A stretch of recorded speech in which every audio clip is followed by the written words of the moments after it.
Hi guys, so for my program we were required to take the Kaplan nursing school entrance exam, and a couple nights before I took the test I scoured the internet looking for information, pointers, things like that for the exam, and I didn't find a whole lot. And I'm like a Google queen. I love to research things. I love to just give myself like an inside edge by getting tips from people online, things like that, and there wasn't a whole lot, so I thought I'd make this video and hopefully help someone out in the future. I have notes on my phone so I don't miss anything, so I'm sorry that I'm looking down a lot. So I bought the nursing school, or the Kaplan nursing school entrance exam review book, and in my opinion it was helpful, but I wouldn't spend a whole lot of money on it.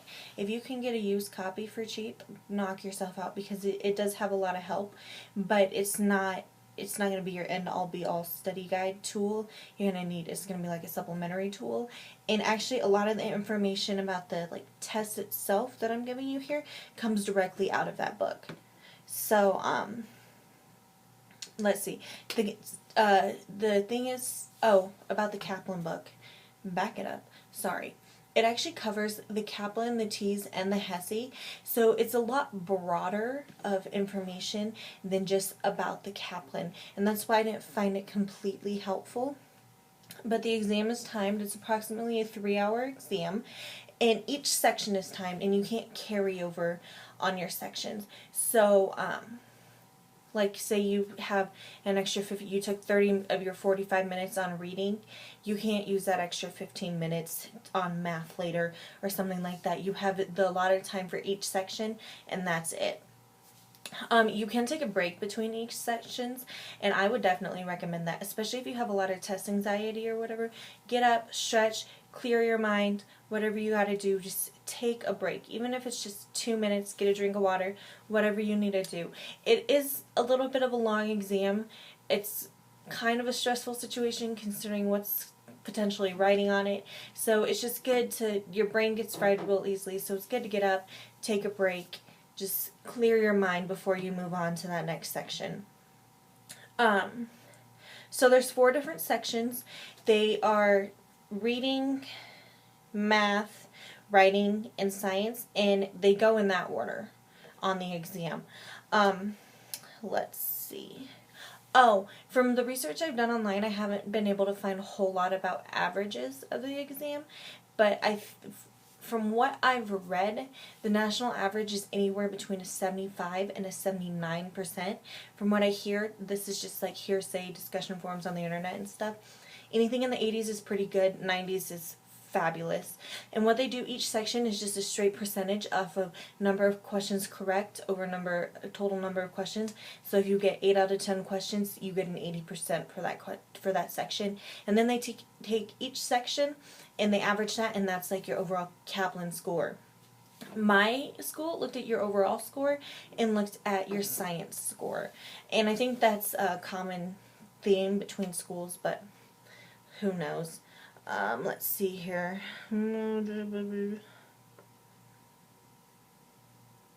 Okay, so I think that's it for the general information. So the reading is 22 questions, and approximately 22 questions, and you have 45 minutes to complete it. And let's see. According to the book, this is like basically word for word. This section is testing comprehension, determining the logic of a passage, drawing basic inferences, and identifying the purpose of a passage. Basically, you just, the normal reading test, you read your story or your passage or whatever, and then you answer questions about it. And the nice thing about this is the screen split. So on the left side you have your reading, and then on the right side you have your questions. So it's very easy to refer back to the reading if you need to answer the questions, which most people, I always refer back to the reading just to double check. I think it makes it a whole lot easier. And for the Kaplan book, this section was fairly helpful because it's pretty spot on what is on the exam. I actually thought, and it has rationales in it, why a question is correct and why a question is incorrect. So when you're taking the exam, you can think and be like, it makes you think deeper into the problem. But I did think that the study guide was a bit more difficult than the exam itself. But I don't really think that's a bad thing, because I'd rather be overly prepared than underprepared. And So that was very helpful. The next section is math. The math is 28 questions, and you have approximately 28 questions, and you have 45 minutes to complete it. And according to the book, it tests on conversions, ratios, operations, and word problems. Pretty much all I got was fractions and decimals, and then conversions, like how many meters are in 1,000 millimeters type thing. That's it. I didn't have any geometry, not a whole lot of algebra, none of that. The study guide book, I did every single problem in it, just refreshing myself, just brushing up on all my math skills. You didn't need it. It might be good to brush up on a couple geometry skills or a couple problems like that just to review, just in case it's on there, but according to the book, it's not, and I didn't have any. The math section I didn't think was too terribly difficult, but then again, math is my strongest subject, so for someone else it could be quite difficult. Another thing I did when I was studying is I spent a lot of time doing practice problems because I wanted to brush up on, I can long divide and I can multiply and all that, but I hadn't done it by hand in a long time. Like, I had gotten so accustomed to using a calculator and I wasn't sure if one was allowed. So, I spent a long time brushing up on my math skills, but a calculator is allowed. There's one in the computer program of the exam that you can use. It's just a basic calculator, but it'll do everything you need it to do. Just one little thing I noticed with it, if you put like 0.01, it doesn't work for whatever reason, but if you put 0.01, it'll work. Why? I have no idea, but you might want to be careful when you're doing your decimals to make sure you have that 0 before the decimal. Just put your placeholder in there. Oh, and you also get scratch paper, which is obviously very helpful when you're doing math problems. I think that's about it for the math section. Then was writing.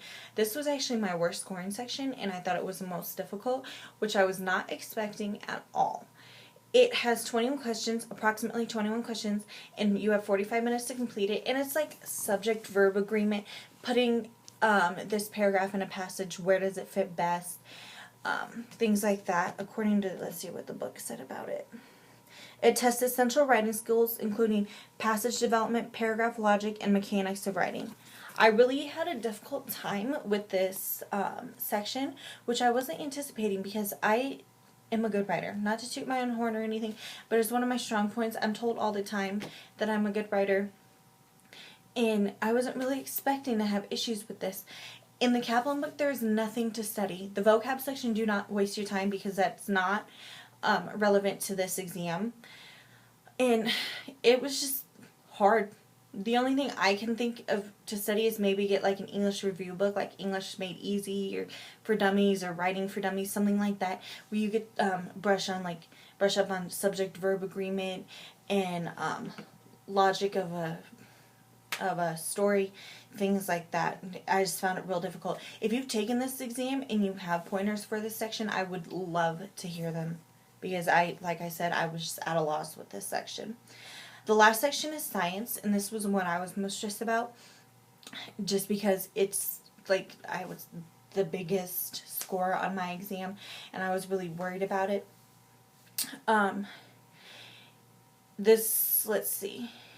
It is approximately 20 questions, and you have 30 minutes to complete it. And according to the book, the sections it tests on is human physiology only. Don't waste your time on anatomy. Obviously, you need to know anatomy to understand physiology, but there's not many questions like, where's this organ, what's this, where is this located, nothing like that. It's all physiology.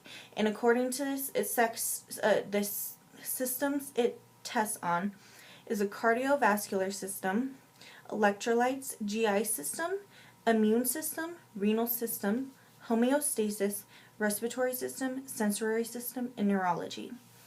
And I used a AMP review book that I got on Kindle just because I was studying last minute, which I did not want to do and I did not anticipate on doing. I was just so busy at that time that it was when I was able to do it.